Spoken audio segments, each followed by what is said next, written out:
Welcome back to Fourth Week of the News. This week we're finally seeing some weird Swedish planes for 1.95. Easy Anti-Cheat is here and it's having some issues on a list that popped up back in August. So hit the subscribe button because this list is really interesting. It was posted on the VK blogs on the 9th of August, and its intro paragraph made quite a few assumptions about 1.91, many of which did not come true. It said that we could expect 1.91 dev blogs on the day of Gamescom, but we actually got them on the 15th, and Gamescom was on the 20th. It said that we could expect Japanese helicopters. We didn't get any Japanese helicopters, and also hinted towards a new fleet, maybe Italy, which did not happen and is not going to happen this year. It did get one thing correctly, at least I think it did. The translation's a little iffy here, but it said that at the end of the year we could expect Sweden, which, well, here it comes. Now what you're probably thinking is, well, they got so much wrong, why would you even bother to read the list? Well, that's because the list itself actually got quite a few things right in a spooky sense. It was said that this list comprised of vehicles that were possible for 1.91 to 1.95. And on this list, the first thing is a Russian 1950s light cruiser armed with 12 152mm guns, the Servlov class light cruiser, which we have not seen yet, but it wouldn't be surprising to see in game. Next is the, well, translated to Prince Eugene. However, I'm pretty sure they're referring to the Admiral Hitler class Prinz Eugen and not the Lord Shive class Monder HMAS Prince Eugene, although it would be pretty funny to see it in game. Great meme there. This will most likely be a 5.7 premium if it is going to be added, like we saw with the US and UK light cruiser premiums. Now here's where the list starts getting really good. It says that the Admiral Hipper, which was indeed added in 1.91, and the dev blog for that was on the 27th of August. And then there was the F-86 Scorpion on this list, which was also added in 1.91, and followed by the Mi-28, which we saw in 1.93. And then next on the list is the AH-64D, which, well, the prototype for it, the YH-64, was leaked twice by Gaijin. So we kind of know that the AH-64D is coming eventually. Now that's the part of the list that really makes me think that this is possible. I could understand guessing the Admiral Hippier, the Mi-28, and the AH-64D. I could not see guessing the F-89. It's too bizarre of a jet, and in past Gaijin has said that they do not want to do rocket-only aircraft. On the other hand, though, it was heavily requested from the community many times, so hey, maybe it was all luck and this list is just crap. But anyways, the rest of the vehicles on this list are all from that model leak back in May, which could imply that it has more legitimately to it or less. I'll let you make that judgment and I'll just read the rest of the list for you. Next aircraft was the H8K4, which was an H8K with stronger engines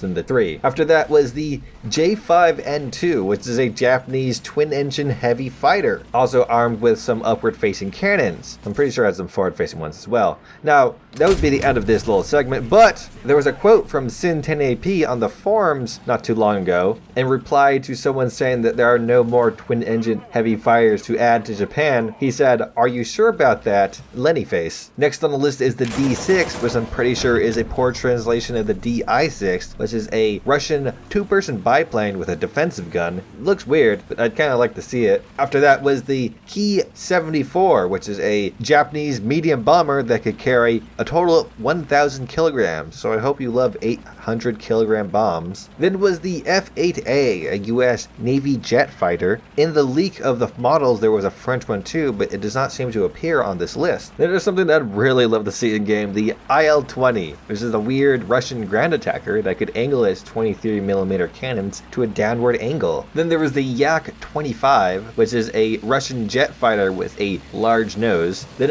another Russian jet fighter that's definitely entirely Russian designed and definitely not a copy of the Meteor. Russia would never copy another nation's designs. They never do that. Don't even think about it. There's no correlation between this aircraft and the Meteor, even if they do use the same engines. But that's it for the list. A bit short, and it doesn't talk about any Swedish aircraft, so I'm hesitant to say that this list is legit, though I'm gonna leave it up to you to make that judgment. I presented all the evidence I could find for and against it. Now, things that we do know are coming in 1.95 are the vehicles that got dev blogs. Starting off with the J6B Jaktfalken, which is a Swedish reserve biplane armed with two 8mm Swedish copies of the Browning 1919. Quite a lackluster armament, but hopefully it will be able to pull through. Then there was a dev blog for the HMAS Tobruk, an Australian post-war mod of the Battlecraft DD, but with only 4 113mm cannons, though 12 40mm guns. After that was a dev blog for the SAAB B3C, export of the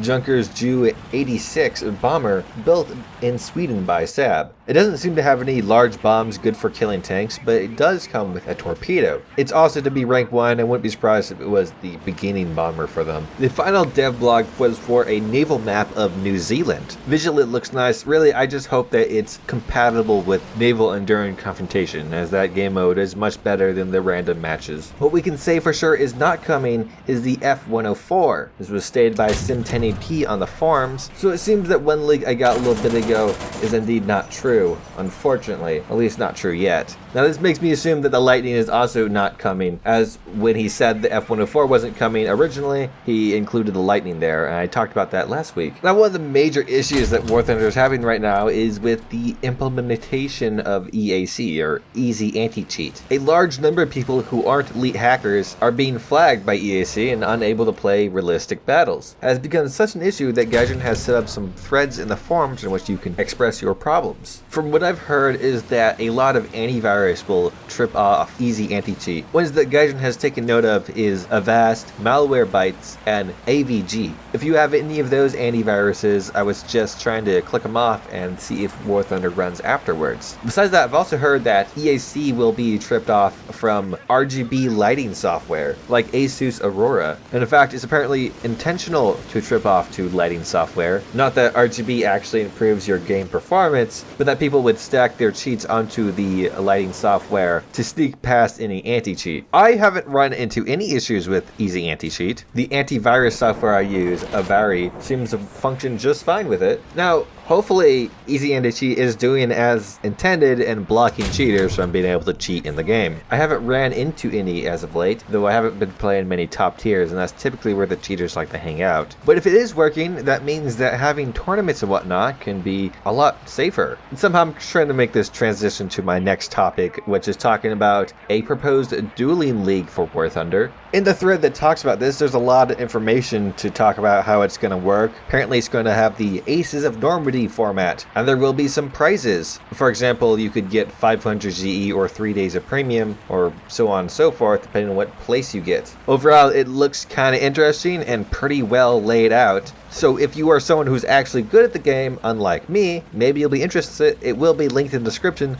like I do with everything I talk about. The last important story I have is that there's some proposed economic changes coming to War Thunder, and these ones seem pretty exciting. Now, because they are just proposed and not going to be implemented yet, and by the time they do, there's a very big possibility that some of them could change, I'm not going to go into too much detail about them, but there's some pretty exciting changes here. I won't be able to say all the exciting changes because the way Gaijin organizes these repair cost changes is dreadful. A number of bombers, including the B-29 and Tu-4, are getting a nice reduction to the repair costs. B-29, for example, is going down in realistic battles from 59,000 to 31,500. And the Tu-4 is going down to 23,200, opposed to its original 43,000. Now that I was anticipating with the reduction of the repair cost was also a reduction in their silver line gain. However, it hasn't been that terrible of a gain loss. Tu-4, for example, is going down from 4.3 to 4.1 multiplier. The B-29 has the same multiplier reduction. What's also great to hear is that the British Phantom is having a major reduction to its repair cost for simulator, going down from 83,170 to 35,270, which is a 47,900 reduction. And finally, I'd like to thank my YouTube members. I like them thick, the Royal Rat, Idi Nahui, Sukabliet, Mighty Peppers, Pointless Gunsinks, and Waffly Joker 6. Thank you very much, all of you. YouTube members get videos uploaded to them a little bit early and a unique Discord role, so if you care to join them, hit that join button down below. It costs $5 a month. If you need comments, questions, or concerns, feel free to hit me up below or on my Discord. If you've enjoyed this video, hit the like button. If you did not like the video, don't hit the like button. If you want to see more, hit the subscribe button. I make more of their weekly news videos every Sunday and make random videos throughout the week. And I like to stream on Saturdays. I've been trying to stream on Twitch on Fridays, so be sure to follow me there and hit the bell icon to be notified anytime I upload anything. Thank you very much for watching. I hope you have a great day. As for bonus news, two things. First off, this was shared to me by a Russian dude. On the Russian changelog, there's an entry that I didn't care about, but on the image was of a MiG-19 with its headlights on. This got the Russian dude thinking maybe they're gonna hint towards implementing headlights, as the image does look kind of like an in-game screenshot. Pretty sure it's an illustration or an in-game screenshot that was modified, but it would be really cool to see like headlights and wingtip lights and all that stuff in-game. More importantly, the vote for things to send to the developers event thing is going on. Honestly, I'm not too interested in it because most things sent to developers you won't see for like 2 or so years if they are even considered. And it's on the forums. I'm very pessimistic about a lot of people on the forums. Like I saw a dude voting for the Apache. Like, we're getting the Apache. Gaijin didn't leak the prototype twice not to add the actual Apache. So, if you want me to cover it, I guess I could talk about it. Actually, if you want me to cover those sent to developer things at all, then I don't know, just comment down below. I might do them. But in this vote for thing, vote for the Fuji T1. Japan needs more jets. Also the Ki-20, which was a German passenger plane the Japanese turned into a bomber, and I believe it was actually used when invading the Philippines. It looks extremely diesel punk, and actually there's currently no suggestion on it on the forums for it, so that's dumb. Someone fix that, please. Anyways, good night.